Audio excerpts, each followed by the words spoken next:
Imagine the irony of it. Once upon a time, a young boy is sitting in a cell in Felton. He writes a letter to the Home Secretary. His nan's just passed away. He loved her. All he wants is a day to go to the funeral. Nobody is hearing him. 23 years later, Amber Rudd, Home Secretary, wants to hear every word that man's got to say on the new UK drug strategy. Moral of the story, never give up on you. Never. DARDEST TV, in association with Block 5 Entertainment, and we're back out here on the search for the real. Untold Stories, Footstep 4. We're here with Junior Atkins, a changed man, founder of MIS, Motivation, Inspiration and Self Workshops. How you doing? Yeah, cool, mate. Okay, let's get into this. Before we start getting into the 4 workshops and what you are now and stand for, the change in lives that you're making better for people, let's give them your journey from the beginning. First off, for anyone who's watching this and saying, who is he? This man went by the name Cowboy.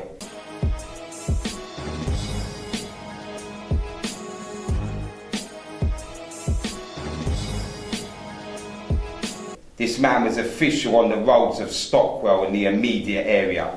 Do your research. Government's monster. As I sit in this cell, I start to wonder, am I just a man who fell, or am I part of the government's monster?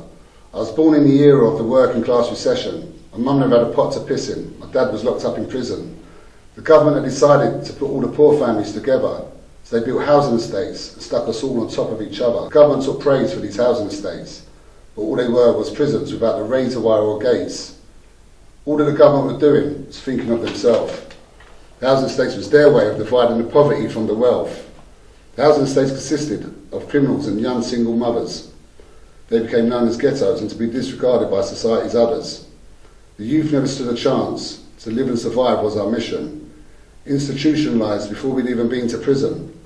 To get away we had to be born with a talent or skill. Otherwise, to make ends meet, you had to beg, borrow or steal. They say live life on life's terms. Yeah right, get real. So now I'm 25 and already 11 years of prison sentences to my name. Some would say what a waste or such a shame. But the government made millions just like me, so that society can always have someone to blame. September 2001, HMP Latchmere House. Life is at early moments. Dad's a gangster. Every time the doorbell rings, Dad's out the back door or window. You know, flying squad are all over your home. Mum's trying to help you and your brother grow better. Doing jobs, struggling as Dad is sitting in a cage. So what we have to remember, my mum and dad were like 18 by the time they had me and my brother, you know. They'd moved on to the Stockwell Park estate at the 1977, so me and my brother was already born by then.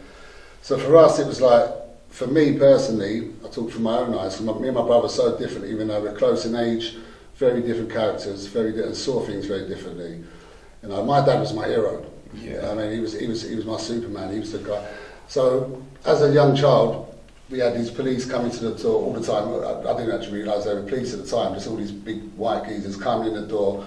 You know, we'd be sitting at a dinner table, all of a sudden, my dad's plate's still there, but he's gone. I mean, he's had it on his dancers at the back, you know, and this was a big thing for me, you know, because every time these people turned up, I lost my dad for a little while, whether he was on the run or whether he was banged up. So my relationship with the police from a very early age was a very negative one, you know. That's what, like, for me, it was like these people there were the enemy. Yeah. You know? And it was an everyday occurrence at some stages. If we weren't there, they would come in. Me and my brother would be sleeping in bed. They'd get us out of bed, checking through our drawers. You know, I remember my brother turning around and saying, "You're going to find my dad in a drawer." You know what I mean? Yeah. Like, what's going on here? So yeah, so that relationship with them was like pretty negative from the start. You know? Yeah. Okay, give us a quick something about your brother to show people that different people can have different lifestyles from the same place. Yeah, well, me and my brother, I mean, we grew up in a box room together on bunk beds, you know. Very, like I said, 2 completely different characters. I mean, he's now like an actor and a stand-up comedian. You know, his life went in a completely different direction. But we're very close all the same, you know. So it just goes to show that no matter what, people see things differently. Yeah. For me, I was drawn into that stuff. And people was come, like friends of my dad was come around the house. These type of, you want to call them gangster type people. I was drawn to that. I wanted to know what's going on in the front room. Yeah. What's going on in there. Like my brother would be making his own comics or reading comics. I want to know what's going on in there. All that cloud of smoke, they're all smoking in there, and I was really attracted to that type of lifestyle. Yeah. I wanted to be in there. So. Okay. So let us know, obviously, from what I know, between the ages of 6 and 10, you started hitting the roads. You're young, you're out there, the streets of Stockwell. Tell us, what was that showing a young boy? Well, put it this way, I think from when my mum opened up the front door and let us run out, for me personally, because I was out, as soon as the door opened, I was out there. Stockwell Park Estate, this is where we grew up. That was my playground. That was, for me, and it was massive. You come out as a 5, 6 year old, and it was just like every day was an adventure. Yeah. I mean, you look at it now, it looks really small, but back in those days, you had bridges. You could go from almost Stockwell to Brixton on this one estate, and it was like we had underground garages. It was like just one big massive playground. And as soon as I come out, I made friends straight away. And these are friendships I still have today, 40 years later. Yeah. Some of them, I mean, you've interviewed one of them just the other week. It was my best friend from the first day I came out the door. So, for me, it was just, that was my paradise at that time. Okay, well, let us know about what the roads will show people, because from what I'm hearing, you got into a bit of shoplifting. You got into the photo machines, the phone boxes, the bits that were going on out there. Let us know about that. So when I came out the door, basically I was one of the younger ones. So these guys, if I was 6 or 7, these lot was like probably 12 and stuff like that. Yeah. They're already out there doing stuff. So I just came straight in and fit straight into this little crowd. We was going up into, there was a shop in Brixton at the time. I think it was Pounds of Value or something like that.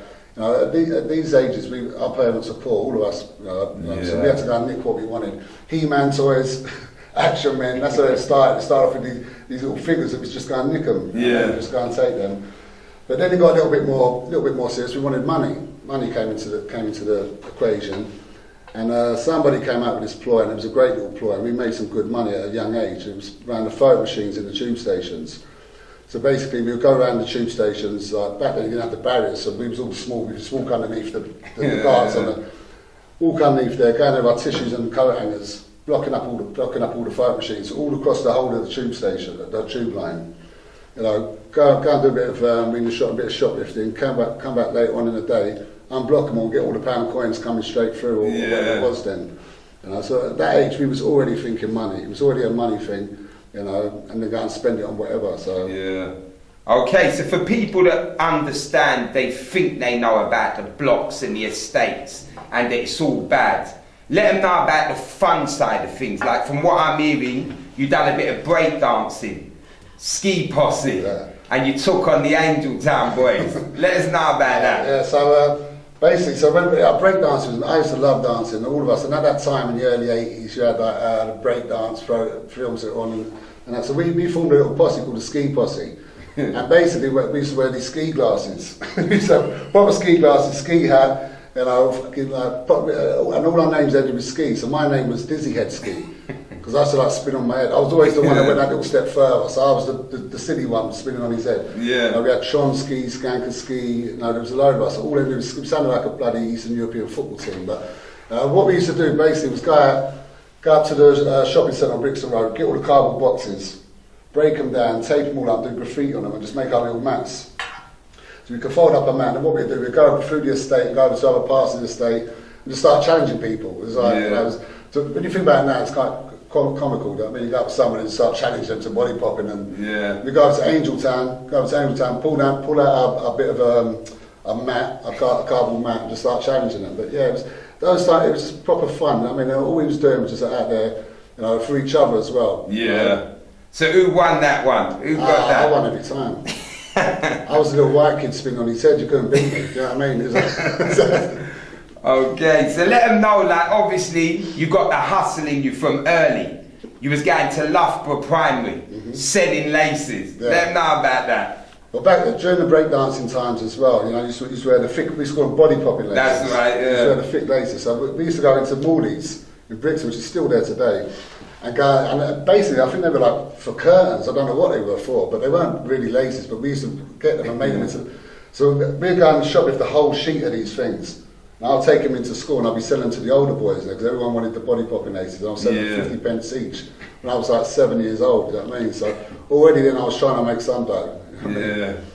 Okay, let's move it on a bit. You got to the age of 11, you started seeing out here there's real money.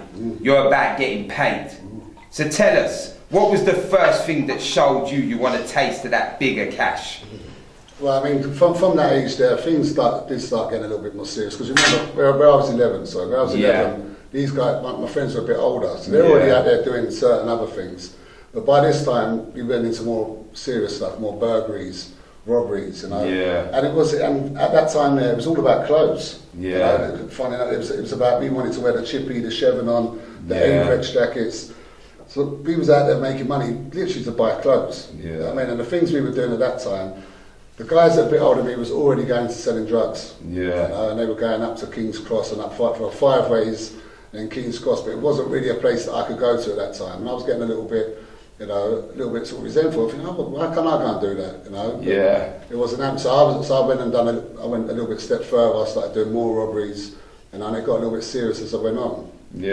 So you tell me, while you're out there, obviously you're getting into things. What were the older heads showing you? Like, what were they telling you while you're out on them roads? Well, I mean, at the end of the day, we was all in it together. I mean, it's not what they were actually telling. I was just doing what they were doing. You know, it wasn't a case of like, you know, you do this or do that. It just came natural. You know, if we was out here, that's what we was doing. You know, if anything, I'll be honest with you, the older ones, they looked out for me. I was always looked out for by my peers around the estate. So I was one of the younger ones, and probably the only white kid at that time as well in the crowd. So they always looked out for me. So it wasn't giving me any sort of do this or do that. It was just what we'd done. You know, just that's how it was. Okay, so for anyone watching this who don't understand, in them blocks and estates, that was the time of the robberies, the licking it, the burglaries. But I'll ask you, when you look back now, burglaries is a disgusting thing. You come home, your stuff's gone. Sometimes you can never replace what you had. What do you think now when you think back on that? Put it this way, I don't have any guilt or shame. Guilt or shame don't serve any purpose in my life. I think guilt and shame is something to beat myself up with, if anything, which I'm not in that place anymore. What I do have is remorse.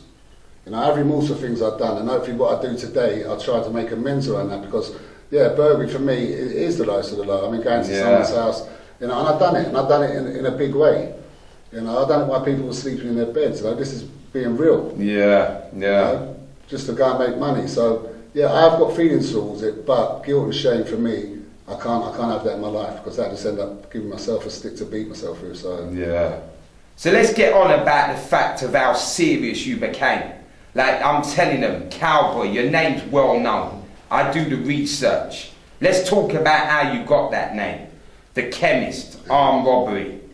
Let us know your side of that. There's loads of different stories around. I mean, everybody had a nickname back then. I mean, everybody you had to have a nickname. So, you know, and at that time there, I got done for a couple of robberies. Me and one of my peers, I won't say no names, you know, we got out of a gun. I was 14 at the time, and we went on a little spree of robberies, including a chemist shop on the estate. People around here all know about that. It's quite a comical story behind that. But I ended up getting nicked for these robberies. So I got done for armed robbery, attempted armed robbery, conspiracy to armed robbery.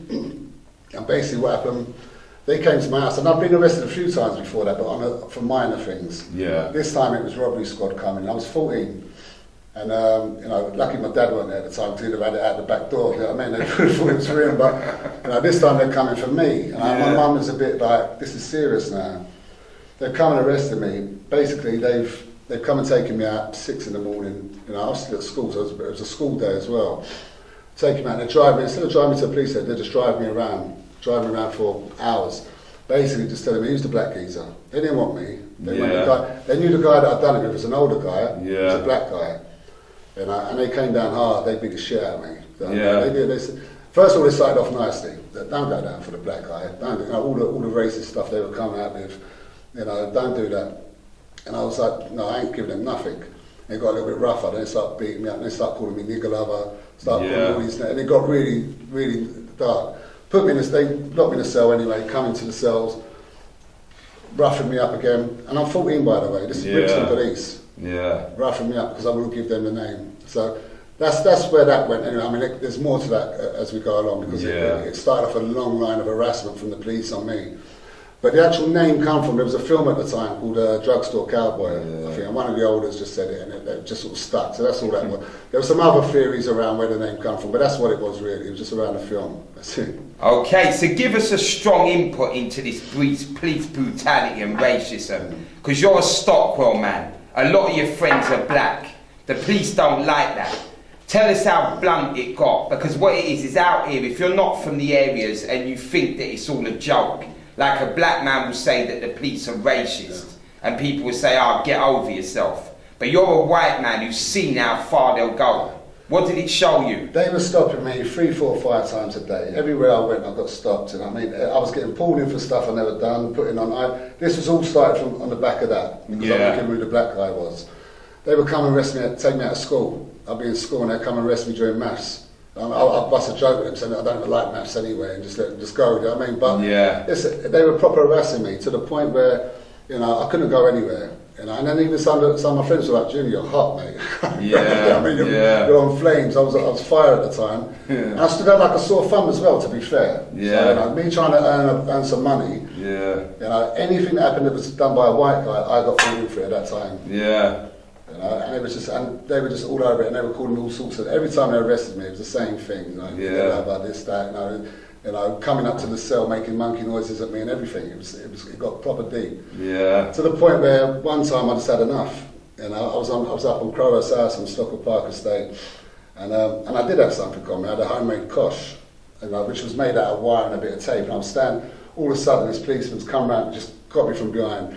Very rarely you'd get arrested on Stockwell Park Estate. I felt ashamed that I got caught on my estate, because they couldn't catch us on that estate.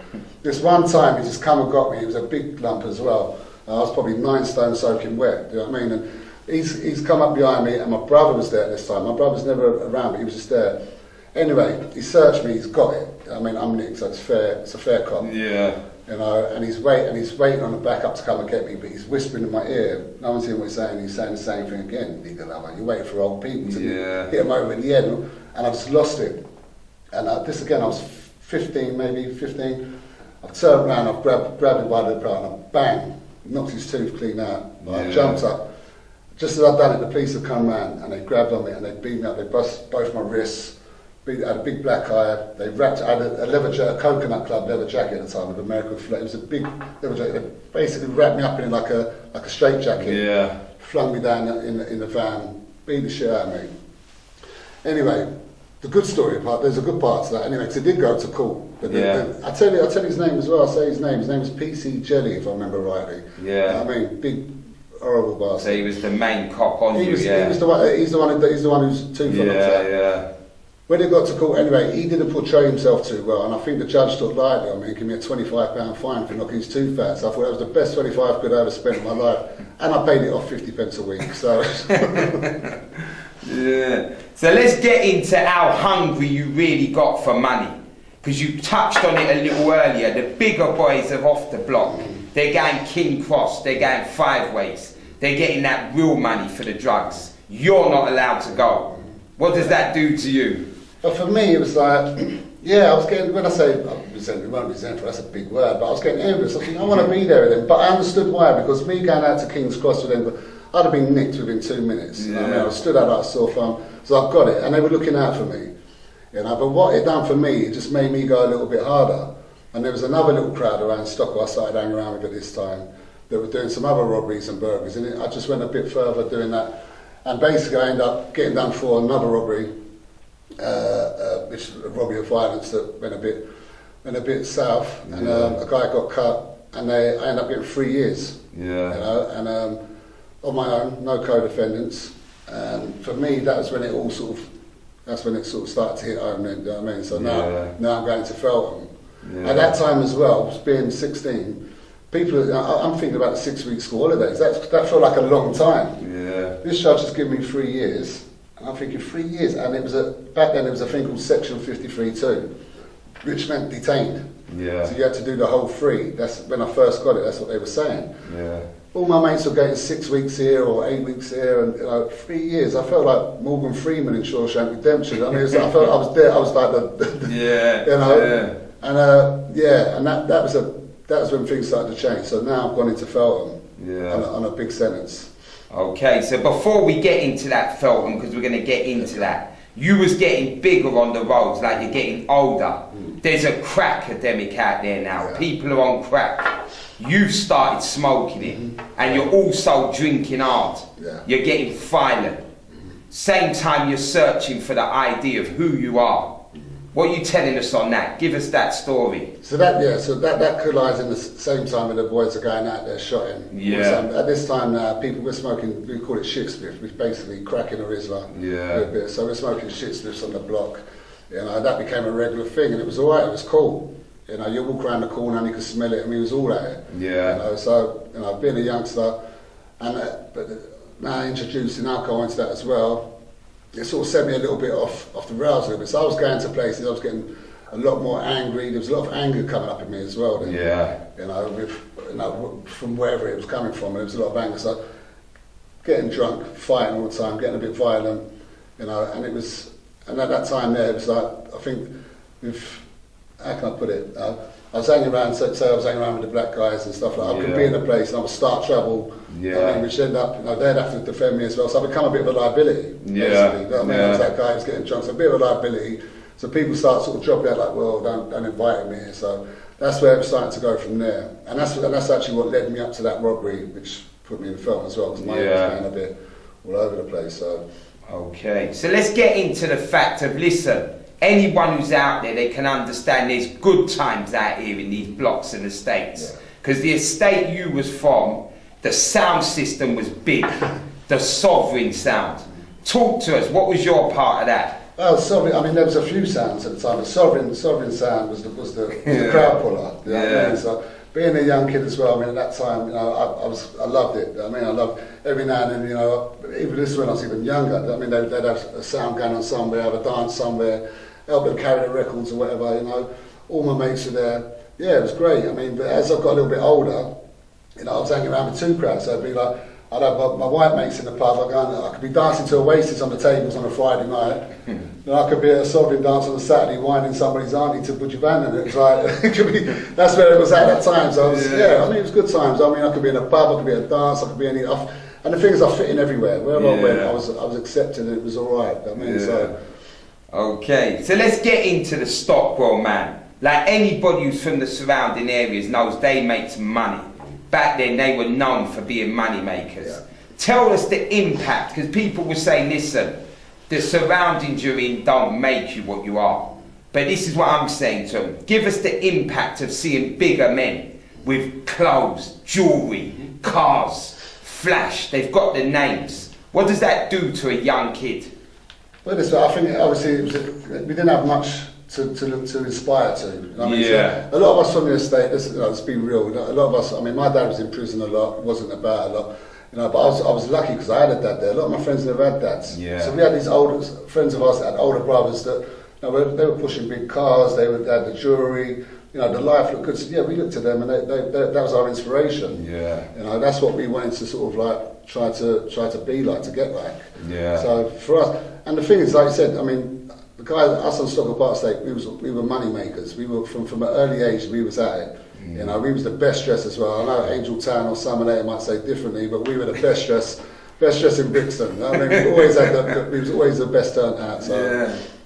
Okay, well let's get into Dad for a minute, because obviously Dad's a bad man. He's known his world. The old school gangsters know Dad's name, and he's official. Did that put pressure on you? Did that make you feel you need to be something? Okay, so it's funny because I don't really talk about it as much, but I'll go there because I had to live up to my old man's name. I felt I had to. Probably didn't have to, but obviously my dad was somebody that was known, and you know I wanted to be like my old man. You know, and for me, I think that was. It wasn't a pressure. It's just something I wanted to do. So seeing my dad, what he went through and everything, I thought, that's what I wanted to. Same like when I was just talking about a minute ago with the guy's older brothers. You know, he was one of them people that was. No, he's my inspiration. So in the new yourself, what did he used to say to you when you sit down? Like, what did he tell you he wants you to do in life? So to be honest, I mean, I think my old man knew from a young age where I was going. So I think he sort of set the record in a way that if you're going to go down this road, then do it properly. Yeah. And this is, a lot of people won't agree with this, but as far as I'm concerned, it's set me good. So it'd be like, you don't grass on your mates. Yeah. Loyalty is everything. Yeah. Loyalty. So, and I sort of stuck by that. Yeah. And of course, I wouldn't sort of think of me saying to my son would be different, but I think back then that's how it was. Yeah. My dad lived a certain life. He didn't know that different. He see I was going down that road, and he thought, what, if you're going to do it, sort of, do it right. Yeah. And for those watching, just so you know, loyalty is a big thing that a lot of people ain't got. Because like this man said, I'd done an interview with Wayne Hutchinson, and he showed me this man has stood by him from the day they met till this day.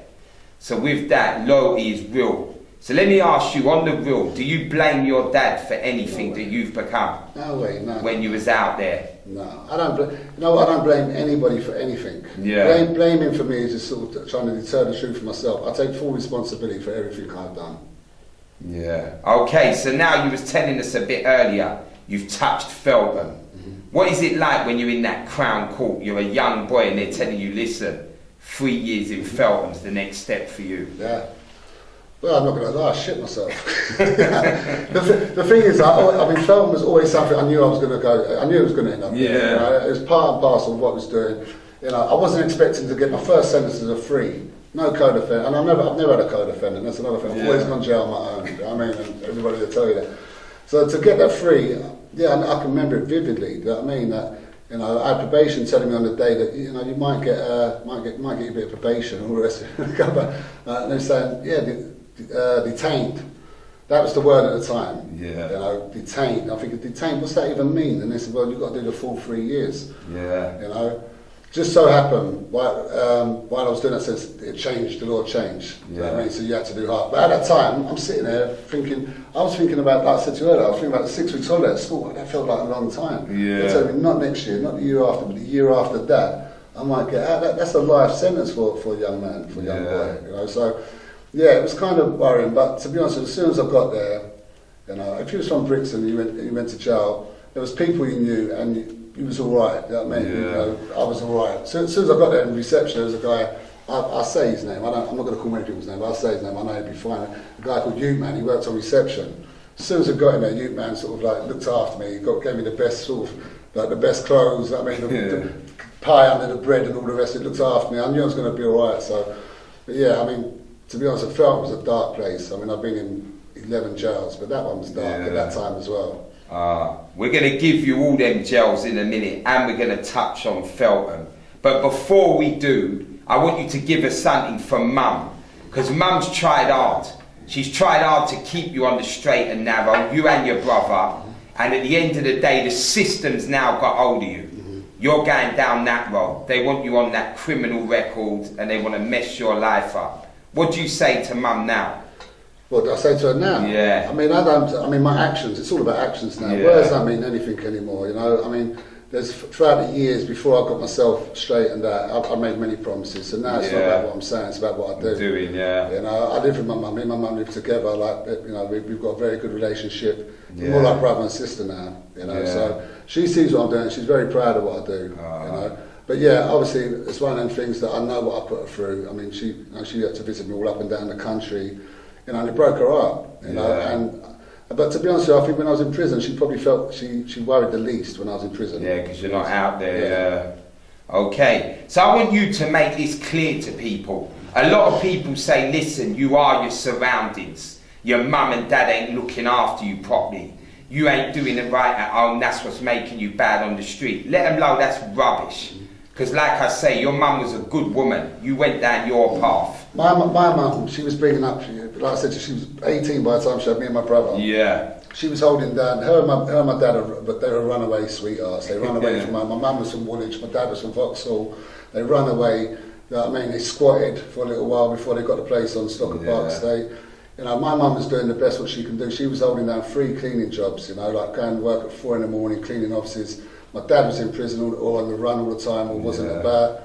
So my mum, I can't speak highly enough. She done everything for me and my brother. I know for a fact she went without food to put food on our table. So when people say, that they blame it on the parents, my mum done everything. But back then, it was a hard time. It ain't like nowadays. And the roads is pressure. Yeah, it was hard. Yeah. Okay, so you just touched on this, that you've went Feltham. You said obviously you're from the Brixton area. It's a nicer place for you.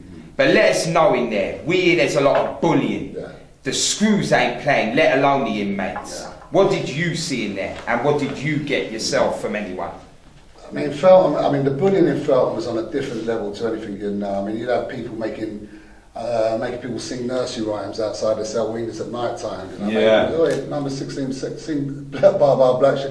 You know, I'm laughing, but it was, you know, it's a really, I mean, if you didn't have anyone around you or you couldn't hold your own, you're in trouble. Yeah. It's as simple as that, you know. And I could have a fight, and I could fight.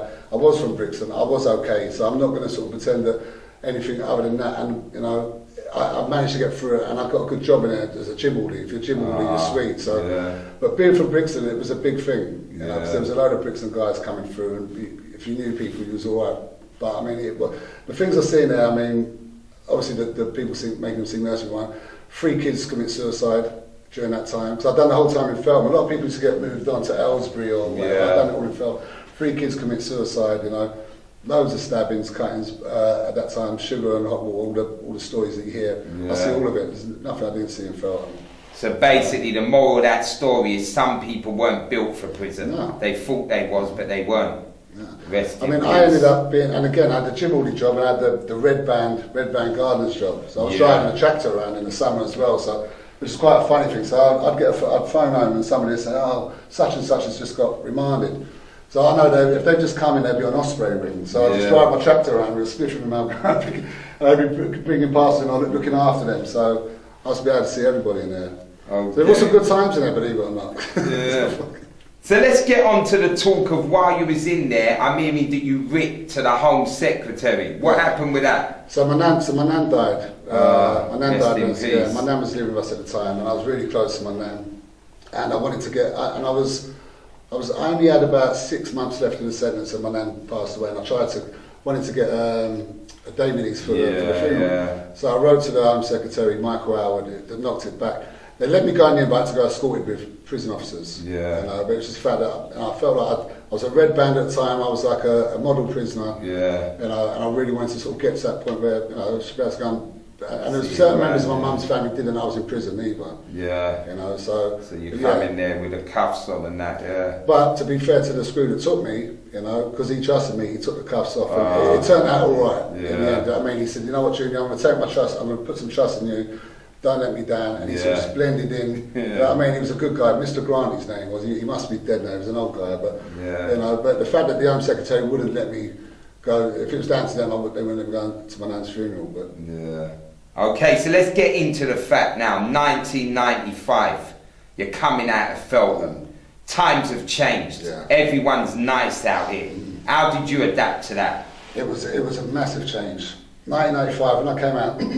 So there was no more King's Cross, everything was on the estate, everything was on my doorstep now, so that nobody could tell me I couldn't get involved. You know, there was, I mean, yeah, I came out, everybody was making money, there was so much money being made. There was this influx of, I'll say it like Portuguese guys that come over from Madeira, you know, they were all on the brand, you know, around it was like New Jack City on this estate, you know, and I came out straight away, somebody's giving me a phone and a little bit of work, and we was doing all right. Yeah. So now, that's what I wanted to be doing before. I was with the older boys, I was on the estate, we had my own little corner, I was serving up, and money was being made. There was a lot of money being made at that time as well. Yeah. So I'm hearing that this is the time when you really got into the pub lifestyle, and the Oasis, and on the other side, the Budja Banton, and you were sniffing the cocaine hard. So with regards to that, like, what's the two sides of you? How did that come really into play? I suppose, I mean, making the money from what we was doing on the estate, selling the brown and white. You know what I mean? And then for me, I'd be doing that, then I'd be going to the pub in the, so I'd be on the estate in the daytime making money, serving up, then going to the pub in the evening and spending it on Charlie. So I was literally selling brown on the road, taking the money that I've made from that and then spending it on sniffing Charlie for myself. So I was just taking from one to the other, drinking all night in the pubs and just sort of like got into the party side of things now, going Caesar's nightclub up in Streatham, you know, Southside's in Clapham, you know, and the party side just really took over me at that point, so I was just, you know, just at it.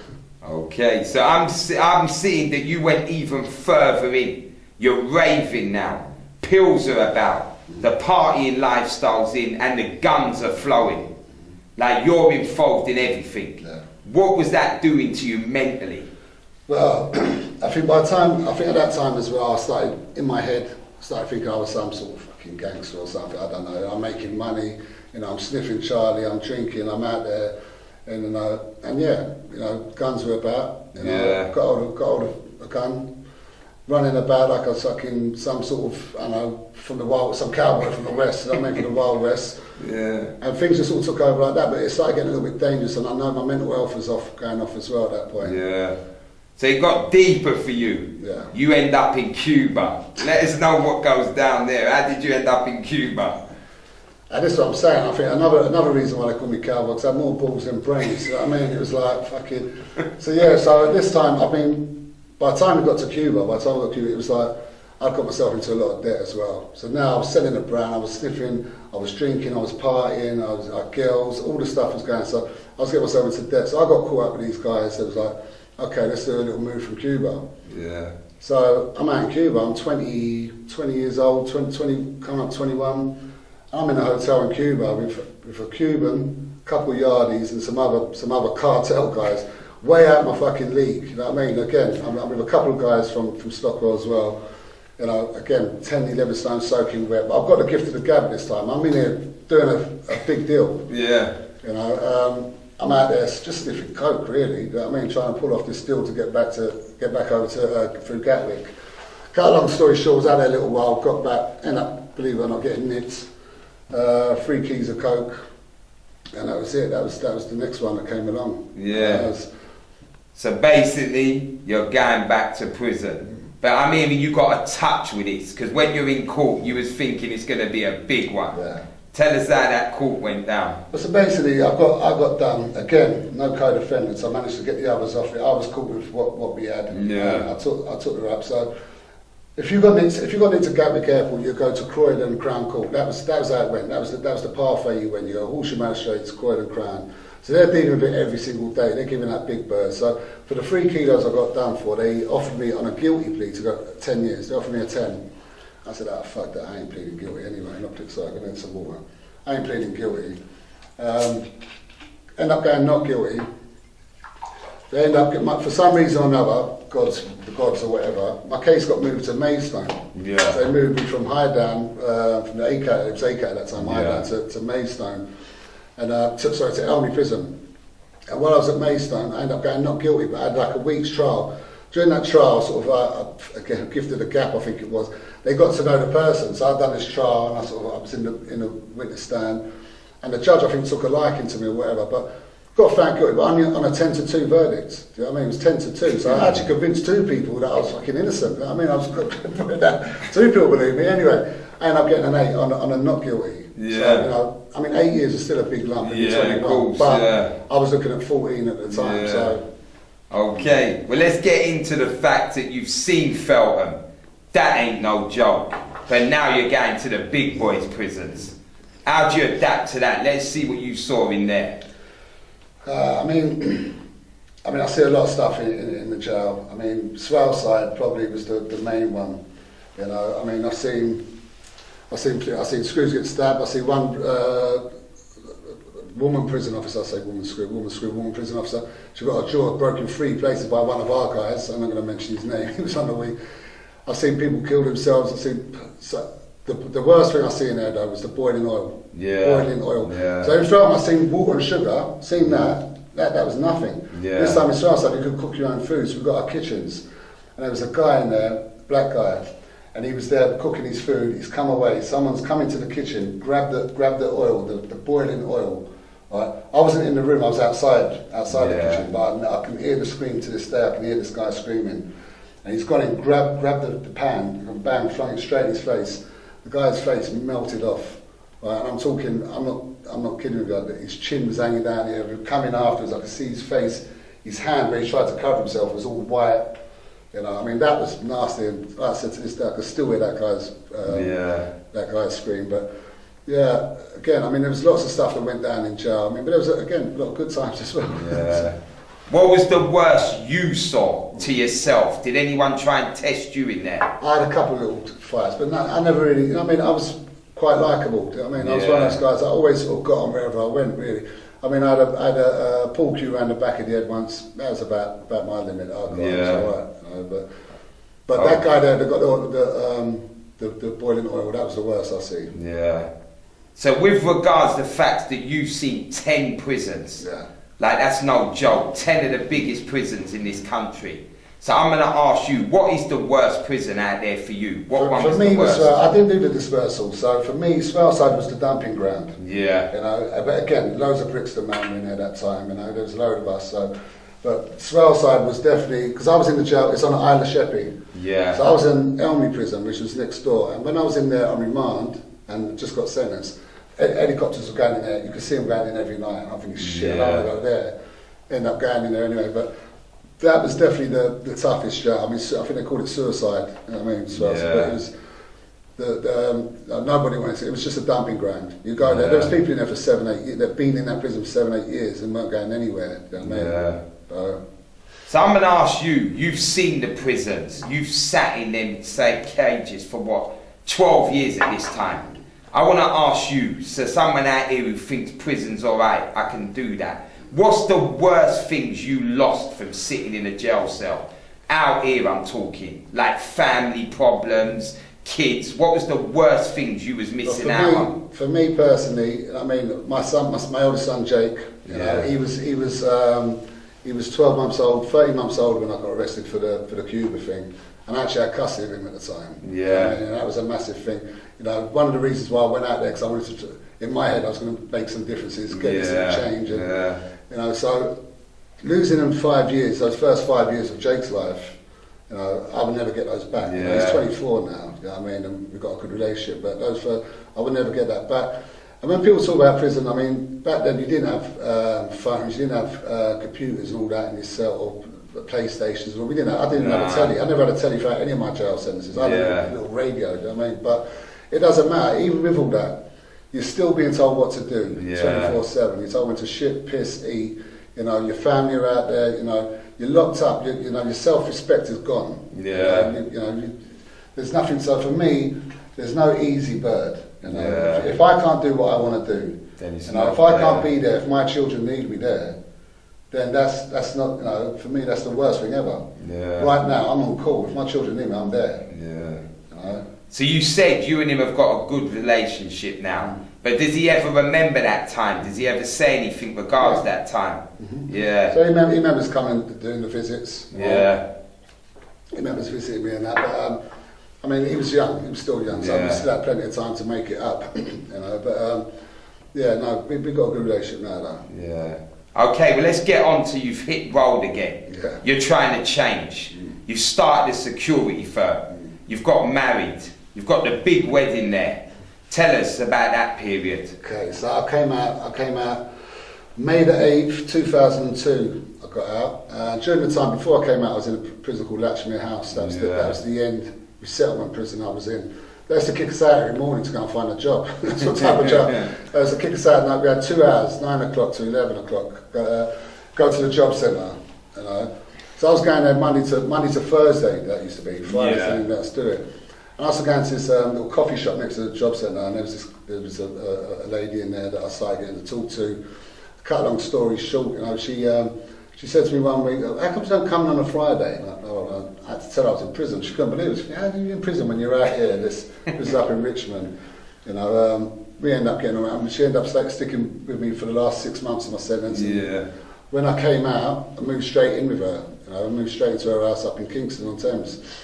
And yeah, life was good. Okay, a friend of mine said, look, I've got this security company, Atkins Security it was called.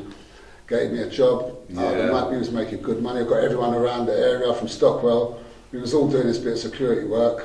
Great money we was getting, you know.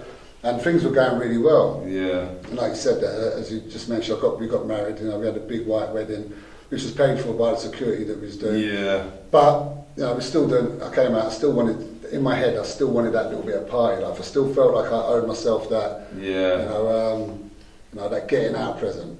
So I felt like I was missing out a little bit then. Yeah. But one of the things that fucked it up for you was they brought in the badge, and your boys were from the roads. Like, how did that affect you going back to the old lifestyle? So basically, for me, I felt like, you know, I was doing everything right. I'd got married, I was doing a job. I thought this was it. You know, this is it now. I've gone straight. You know, okay, I might have a little party and a little sniff here and there, but I was, you know, I was okay. And then all of a sudden, they brought in the SIA badge at this time. This was like 2004. So obviously, all of us had criminal records. You know, and we all end up losing our jobs. So for me, it was just a major kick in the bollocks. You know, I'm trying to do right, and now you're taking this job away from me. I was on good money, so I got resentful about it. So the word is that at that time, you started smoking the crack. Obviously, you've just come from a big up to them trying to bring you right back down. You started feeling suicidal. You started robbing dealers. This time here, you're getting into hiding. You're setting traps in your house, so if anyone's trying to come in. Tell us about this period of your life. So that was just a little bit later, so after I left my wife. You know, at that time, like I said, it was when I lost a job and we were sort of, you know, I was sniffing coke and everything. It just became a bit much, and I ended up leaving her and coming back to Brixton. You know, and when I came back to Brixton, I thought, what do I know best? I don't know anything else but to sell drugs, and so that's what I tried to do. I started serving up again, but I was the worst, shittest drug dealer ever, because I was doing more than I was selling. But started selling a bit of Charlie and all the rest of it, getting loads on consignment, serving up. But I was just taking more than I was selling, basically, and getting myself into debt. Next thing you know, somebody, I met a couple of guys on the Brixton Road, got a couple of rocks. I was renting a place in Angeltown at the time. I was staying there on my own, and basically I ended up for about six months, maybe a little bit longer. I was just in this flat, literally just smoking. Coming out during the daytime, and because I used to present myself well, I'd have a nice shirt on, or, you know, I was able to present myself. Nobody knew what was going on. I mean, people are going to watch this video now and they're going to be pretty shocked that, well, we didn't know it was that bad. You know, we knew Junior liked to sleep, but yeah, it did. And the reason why I'm going to say this, the only reason why I'm sharing this is because I'm trying to reach out to the people that I know are going through this now. That's the only reason why I'm sharing this, because I feel there is people out there struggling. I was struggling this time, and it did get to the point where I was smoking. You know, I was indoors. The paranoia became so much that I would leave traps around the house, smash up bits of glass by the windows. So if anyone tries, that's the only way I could sleep at night. I'd have to have a knife. I'd have to have pots of water underneath all the windows if anyone tried to climb in the window. Broken glass coming into the room, so it's something to wake me up. And I was watching out the windows, through the curtains and through the spiral all night long, getting on the roof, hiding from helicopters. It got really fucking messy at that point, definitely. So it got to the stage, from what I'm hearing, that when you did rob one of these dealers, you got so worried that what was coming, you made your way down to Wells. You was out of there. And that's when the journey to rehab starts. So I end up sort of, what happened there, end up grabbing a bag with probably 3 socks in it, three socks in it, a pair of pants and a t-shirt, paranoid out my head, 5 o'clock in the morning. I'd done something. The guy had been waiting for ages on a yardie guy had been waiting for ages on the Brixton Road. He's turned up. I wasn't trying to rob him. That wasn't my intention. I punched him in the mouth and it fell out, and that's what happened. Done that. All of a sudden I've come around. I'm thinking, shit, I'm in trouble here, because this guy actually knows me as well. He knows me. You know. And I thought, fuck, I've got to go. I just literally just flung a few things in the bag, gone to Paddington Station, jumped on the train. I've got family in Wales, fucked off to Wales, thinking that's it, I'm right now, I'm safe. Get to Wales, see my cousin, he welcomes me with a bag of Charlie. So, you know, spent a week there. Once that Charlie had done that, oh shit, I've got to go back. But I was in a mess now. By this time now, everything was, you know, the world was coming in on me. You know, I was falling in, and I didn't know where to go for help. I didn't know. And suicide was, not that I was suicide in a way that I wanted to take my own life, but I didn't care. I had no value at this time, no value in my life. If, you know, if I took a hit on a pipe and I died, it didn't bother me. I thought I can do that. You know, so something drastic had to give at this time. So I'm hearing that this is around the time when your daughter's born, and this is telling you, listen, it's time for the big change. Daughter come a little bit later. So at this time here, so when I got back from Wales, when I got back from Wales, I didn't know what to do. I reached out to a couple of guys that were in recovery, that I knew that was in recovery. They were doing like NACA. And they took me under the wing. 2 guys took me under the wing, trying to help me, get me somewhere to stay. I had to get off the road. I was worried about these guys coming back for me as well, the guy that I robbed. You know, they put me up at their house. I tried to get myself sectioned at the Maudsley, and they weren't having it. Then they found something for me, City Roads, a place up in Angel Islam, City Road, detox. And basically what I had to do, I had to phone them up and do an assessment on the phone.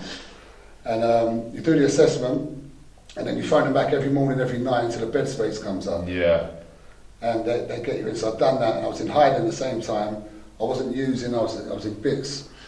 And basically a bed space come up. I went to City Roads, 21-day detox it is. Right. 21 days.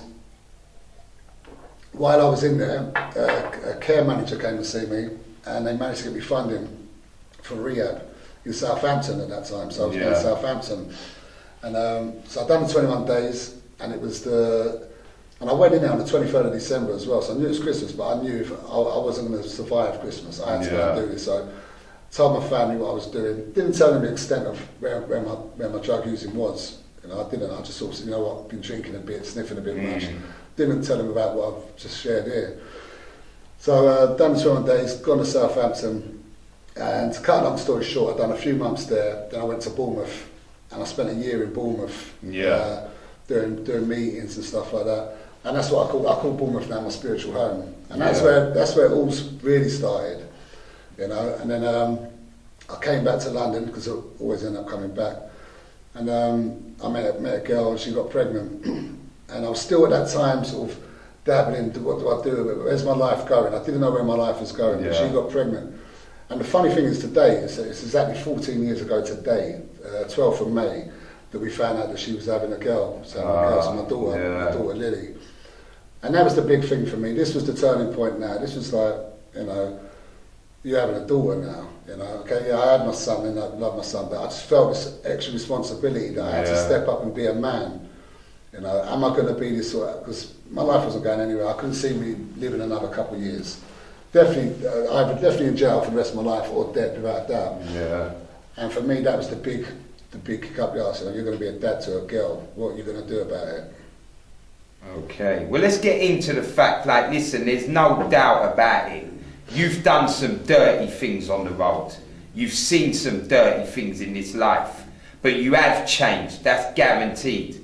So I'm telling you, amends. Like, what have you done regards showing amends to what you did do back then? So for me, like I said, when I was in Bournemouth, I went on this little spiritual path, and you know, a big part of it was about cleaning my side of the street. You know, cleaning my side of the street. So what I'd done, I made amends where I could. You know, I went to places that, you know, people that I'd robbed, where I could go. Some places I couldn't go, obviously, get my fucking ass kicked. But, you know, but where I could go and make amends, I was willing to do that. You know, and I've done things. I mean, I've done right down to the smallest little things. You know, I mean, there was a thing that I'd done when I was about 12, 13 years old, where I robbed the Boy Scouts up at St Michael's Church. I shouldn't even say that, but people say Michael's Church up the road there. So I joined the Scouts for a day just because we wanted to find out where they kept the tuck shop. You know, went in there, found out where they kept the tuck shop. Went back that evening, me and a couple of others, and we nicked the tuck shop out of the church. Right. So for me, that was quite a big thing. Because I've robbed from the church. I mean, that's a massive sort of thing. So I thought, what can I? So what I've done. This is 20 odd years later now. By the way, I'm a big grown man. I've gone to the church, gone up there, and I didn't want to say what I'd done or anything. I knocked on the door on the thing, and I said, "Excuse me, I want to make amends." And he said, "Like, what are you talking about?" I said, "You know, I committed a crime at this church like some years back." He turned and he went, "You're not the one who robbed the tuck shop, are you?" 23 years later, it's like the only thing that's ever happened in this church. I was like, but yeah, and he just started laughing. He was like, and I thought the same guy was there, like obviously the caretaker of the church. Like, you know, he started laughing. He goes, "Why are you doing this?" I said, "Look, this is just for me to make amends for what I've done wrong. And I'm going around, and this is my little journey I'm going on at the moment, and you're on my list. Can I do anything for you?" And he said, "Well, as it goes, we're doing a bit of gardening out the back if you want to come and help out." So I went out the back and done a bit of weeding for him. You know what I mean? So little things like that. I mean, that's a minor thing. There was obviously a lot more serious ones I had to do with my family and my mum and stuff like that, which is quite a difficult thing to do. But it was all about my side of the street and, you know, and only my part of what I'd done. Okay, well let's get on to the fact that there's a chance some of your victims will watch this. Because like you say, you're known in the area. So I'm going to ask you, if anybody you've done a wrong to and never got to reach out watches this interview, what do you say to them? I mean, I think I said to you earlier about the guilt and shame stuff that I don't know. I have a lot of remorse around things I've done, and there is people out there that might, you know, the only reason why I'm here today, I'm not here to try and get any reputation. You know, I could have left this all and put this to bed. You know, I'm doing okay, but I'm here to reach out to people that are struggling. And if there's people out there that I might have harmed along the way as well, I'm here as well. I've never gone anywhere. I'm in the same place that I've done it from. I'm still on the Stockwell Park estate. You know, I'm not, you know, to be honest with you, it's not my business what other people think of me anymore. You know, I'm at that sort of stage now, but I'm willing to support and help anybody. You know, I think what I do on a daily basis is making up for what I've done to some extent. Direct victims, you know, if I, you know, I would love to turn around and say to them, you know, I want to make amends. You know, I'm here. You know, and if I did come across and the time arose that I could do it, then I will in any way, shape, or possible. But you know. Okay, well let us know how hard it is to change. You might want to, but society ain't having that. They like to remember back then. Tell us about the knockbacks you've received before someone did say, you know what, I'm there for you. For me, I mean, I've had plenty of addictions as we sort of spoke here. You know, drug addictions, alcohol, you know, all the rest of it. You know, for me, the changing of the lifestyle one was the hardest one to change. Yeah. You know, and how I had to sit down and do a lot of work on myself, a lot of work. You know, get to understand what it is, my values. What are my values? Not the values that were given to me when I was born. Not the values that the street gave me. What are my values? And start working out from there. You know, and what I came to the conclusion as well, that you can't solve the problem with the same thinking that caused it. So my thinking had to change, you know, and when I say my thinking had to change, you know, my thinking is still pretty much the same in many ways. You know, and I'll tell you, and I'll give you an example of that. I mean, I'm not responsible for the first thought that comes into my head, because I've got a default set of the way of thinking, where it's like, it's irrational. That's where I come from. You know, the first thought that comes to my head, I'll still think that someone's, you know, I'll go to prison for my first thought. Now I know not to act on it. So I'll give you an example. Like a few weeks back, I had to go into the bank because I had to put some money in my mum's account because my online banking weren't working. I'm in the queue. I see somebody depositing money. Now this is recently, by the way. You know? And I can see the person got these sort of trousers on. He's probably come from the William Mill or something. Now that's my thinking. I can't change that. But first thing I do is clock the time and what day it is. So I think 11 o'clock Wednesday. He's depositing for right. But now I don't act on that. I'm not responsible for the first thought that comes into my head, but I'm responsible for the second one that follows it. So the second thought now, I know that's just irrational. I'm not going to do that. You know, I might be calling people certain names, but I know that I'm not going to act out on that. So that's the thinking had to change. Which is a big bit of work. Okay, so let us know some of the things you've done voluntarily, things you've done out here to voluntarily do things for people and places.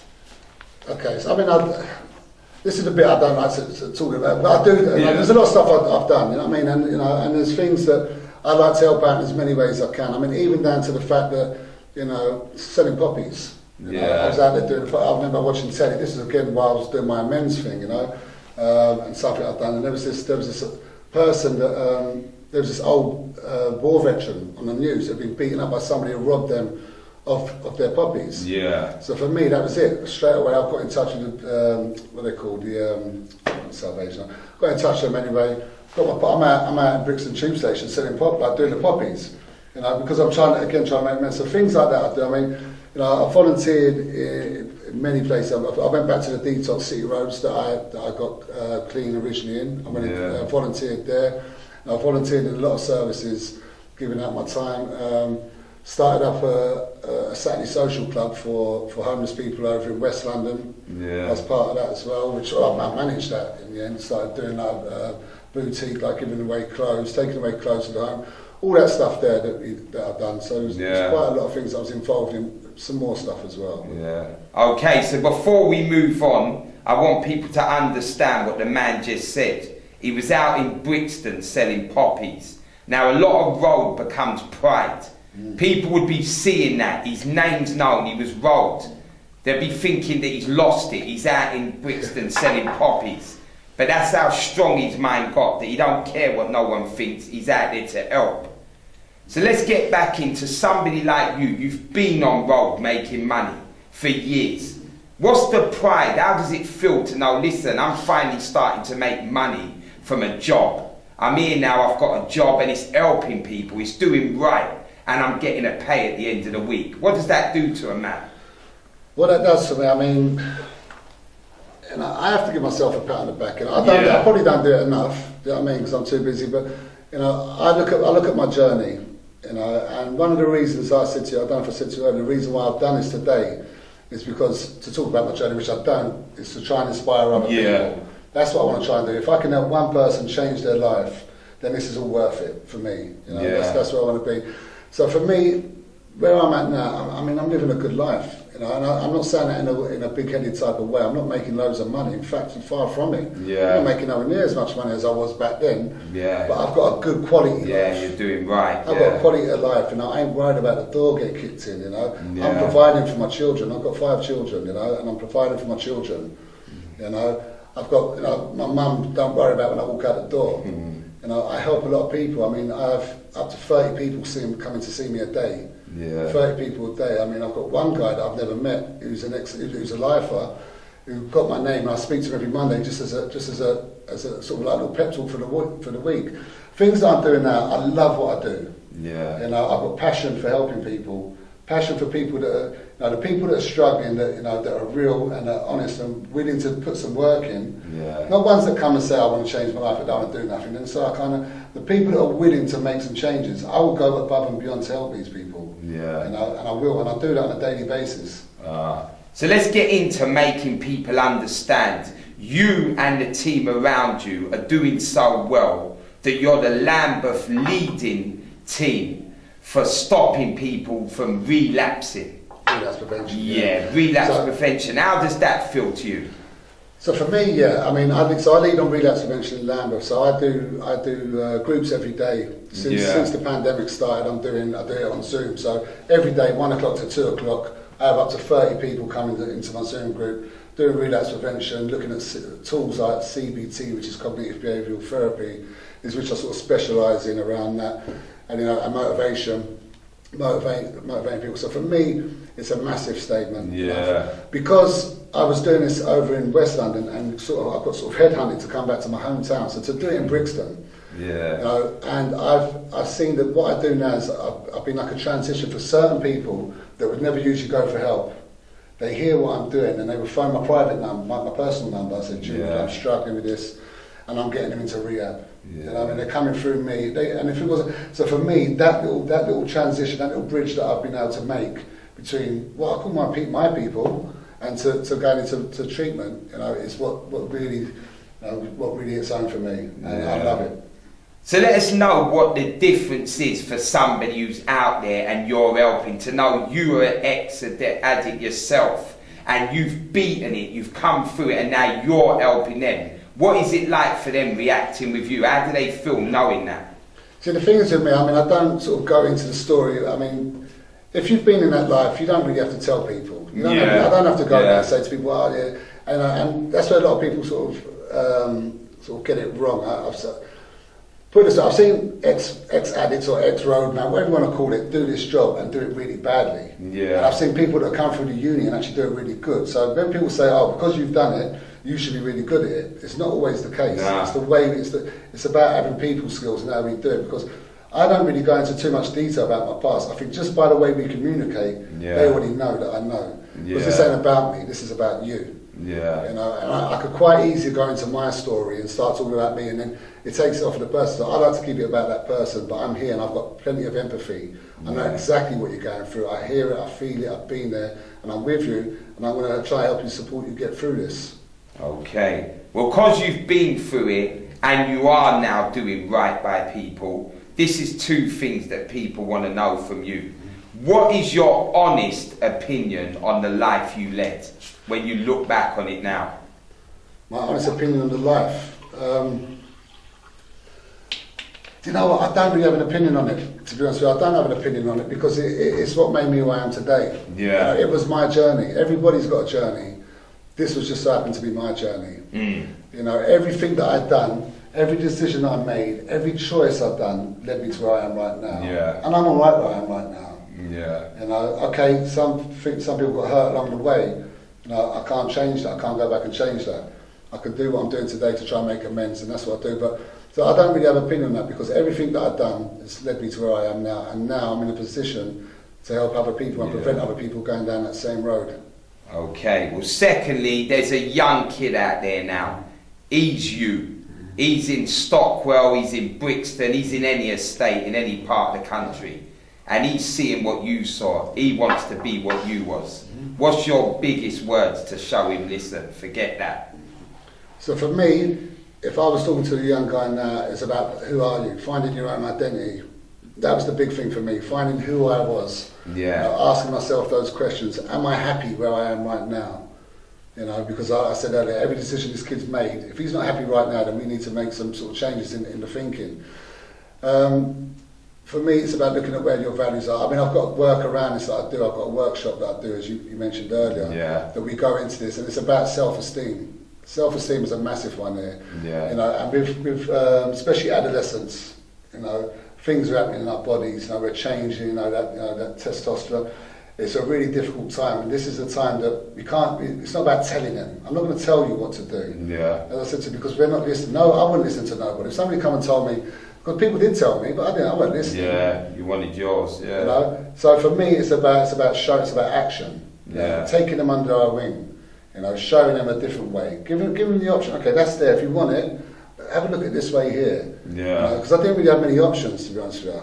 You know, people just told me not to do it. They didn't give me an option. Yeah. So for me, it's about giving these young guys options, taking them under wing, showing them a different way. And if they choose to go that way, then there's nothing we can do. But I will give as much guidance as I can to show them other options. The other way, yeah. Okay, so let's talk about right now.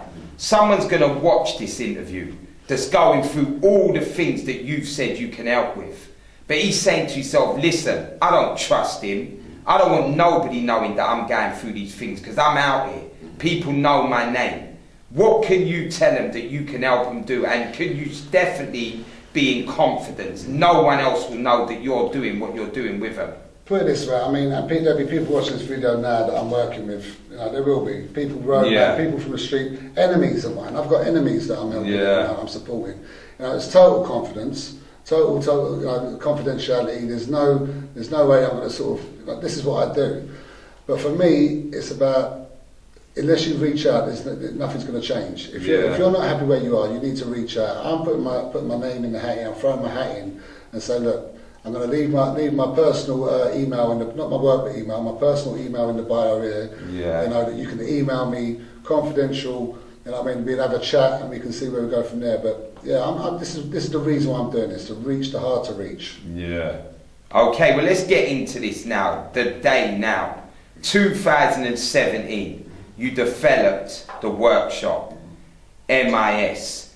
Tell us why you started it and what the 4 workshops are. Okay, so MIS stands for Motivation, Inspiration and Self. So I was, how it all started, I was going to a place called Black Prince Trust in Kennington. Yeah. And I was trying to get my clients from the harbour in Brixton, Cold Harbour Lane, trying to get them to the gym. Because I thought I made a good connection, I made a good link. We've got a free gym and it's boxing training. We're a professional boxer. And what was happening was, so every Thursday, I said, yeah, bring them along. No one was coming. Everyone was signing up for it, but nobody was coming. Yeah. And you know, my client groups, you have to remember, like addicts in the long term, they've been from the street, like homeless and stuff like that. You know, their confidence and self-esteem was rock bottom. Yeah. So trying to get them to the gym was a really difficult time. So I thought, how can I help this? What can I do here? And this is where I came up with the idea about doing a workshop on self-esteem. Yeah. So what I'd done, so I spoke with the Black Prince Trust and they said, yeah, we give you a room here and I could do my workshop. So working on self-esteem, looking at barriers, values, how we talk to ourselves, you know, and it was like a 90-minute workshop each session. And then it'd be followed up downstairs into the gym with a professional boxer and myself, I get involved. Yeah. that's how it sort of started, going through that road, and it sort of it blew up. It got really well. I started packing their gym out with clients because they were feeling better about themselves. So I was doing motivational talks and stuff like that. And people was coming out of it, you know, like clients were just they're blown away by it. You know, and they were telling other people. Next thing you know, I was inundated with people coming onto my workshop. Yeah. Okay. Well, let me tell you what I've done. I've done my research. I'm looking at your workshops. I'm looking at the reviews. Everybody loves it.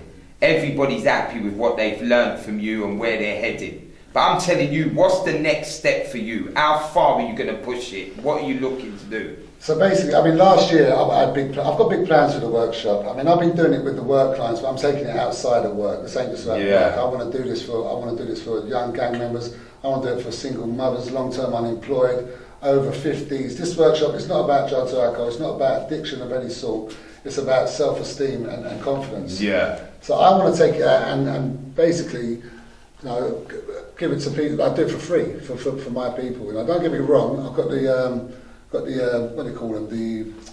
I can go out to build offices, like the banks, the corporate stuff. Go and make my money off of them. You know what I mean? Which I will do. But for my people, it's free. Yeah. And with this workshop here, hopefully people will sort of progress onto it. Hopefully, getting back into employment, getting their confidence back. You know, be able to be, you know, get relationships and stuff like that. So that's my goal. I'm going to take it all out. Yeah. Okay. Well, let's get into the fact. Listen, you're doing right, but you're not the only one in these areas that's doing right. Like, I've interviewed a man called K.O. Kitson. He's helping the young youths boxing. He's bringing them up right. How does he fit into your plans? Well, Kitson, I've got so much love for Kitson. Like, the thing is, if I had my way, that geezer would have a gym. Do you know what I mean? The Lambeth Council should give this guy a gym. He's the one guy that I will say who's doing what he's saying. You know? I'm not taking it away from anybody else. But, you know, you've only got to walk out at 6 in the morning past the, but he's done it with me. He trained me as well for my charity fights that I do. So he trained me. You know, a lot of love for Kitson. And anyway, it's funny you mentioned that because me and him are talking at the moment about bringing our things together. So, yeah, lots of love for Kitson, man. Okay, we're coming to the end now. I'm going to ask you a few things that I want you to clean up for anybody out there who thinks they're on this thing. Are the roads fake? Let me know, because right now I know there's backstabbers out there, there's haters, there's snitches, there's snakes, and so on. You tell me, is them roads fakes? I'll be honest with you, I mean, it's none of my business. That's how I feel about it. I'm sorry, because I'm so far removed from that. And yeah, I mean, people are out there doing what they're doing, they're saying what they're saying. Are they doing it? I don't know. For me, it's about what I'm doing. Yeah. And that's all I can control. You know, whatever they say they're doing, fair enough, and I hope they are. Good luck to them. Yeah. But I know what I'm saying and what I've said here today is real. There's nothing here, there's nothing fake about this. I'm doing what I'm saying, you know. Yeah. So that's the answer I can give you for that. It's none of my business. Okay, well let me flip that over. Like you say, you're way out of it. You're not interested in that. But can you ever really leave that? Because there's someone out there who you've heard. He might have a daughter, a son, an uncle, a cousin. They ain't finished with what you was. Can someone ever leave them roads? For me, I mean, I'm only talking for myself. Yeah. You know, I believe that I'm so far removed from that life. You know, something could come up, you know, from the past. You know, the likelihood of it happening, I don't know. But I'm well and truly out of that. You know, I'm just here to help people now. That's all I want to do. Help support other people getting through it. So I can't, like I said, I've got, what other people think of me is none of my business as well. So I have to just leave it as that. I just keep doing the next right thing, and hopefully, you know, things will work well. Okay, well let me ask you now, is there any last words you want out there? Anything that I ain't covered that you want the people to know? Like I said, my main objective for doing this interview was about just to reach out to people that are struggling. You know? I put my vulnerabilities out here today. I've spoke about my own addictions and stuff, literally just because, you know, I know there's people out there that is going through that. And I know what it's like, because I shouldn't be here. I know for a fact I should be dead, you know. When I came out from the last sentence, nobody gave me 6 months to stay out of jail. Nobody. Yeah. I've been out 19 years. You know what I mean? I've been out 19 years now, and my life is in a good place. So for anybody that's struggling, all I want to do is try, if I can inspire one person from this interview, one person that can email me or get in touch with you and say, you know what, He's inspiring. Can I get this guy's number? Let's do it and let's work together. And that's my whole thing, you know. And obviously, you know, my children's my everything, you know. And I love my children to death, you know. Jake, Reese, Lily, Troy, Zach, you know, they're my everything. And I love being a dad. Yeah. Okay, is there anyone you want to big up and shout out? I mean, I've got this, I mean, like I said, there's a lot of people's names. I mean, we mentioned Kits, I love Kits, and so I mentioned his name. Matty, you know, Matty, I love Matty. You know, there's some people as well that I will mention, some mentors of mine that actually did help me in them times to show me a way. And there was a guy in Bournemouth called Ryan, you know, definitely him. I mean, there was Steph as well, Steph in Brixton. And the main guy that I really want to shout as well, Rob Noonan. Okay, a guy called Rob. He was the guy that gave me my first paid job in this. Yeah. When I was volunteering, when I got myself straightened out, I was doing applications. Everybody was knocking me back because of my past. Nobody gave me a chance. This guy gave me my first chance to get me to where I am today. Yeah. He saw something in me. He even said to me, he said, you know what, your interview was terrible, but there's something about you that I wanted you on my team. And he trained me, and everything I know that I owe to that guy. So I always sort of put him on this pedestal, this guy, Rob Noonan. So definitely him. Scott Sell, he was another guy that really sort of helped me out, mentored me at one point as well. So, and there's probably many others that I would love to mention, but you know, that's me. Okay, first and foremost, I'd like to big up this man for sitting down and giving me this real talk. Secondly, I'd like to big up Wayne Hutchinson, because without him, I would have never met this man. Big up to all them people that are doing real out there and trying to show the youths, listen, that life's dead. Yeah, I'm out here, walk with me. Until the next one.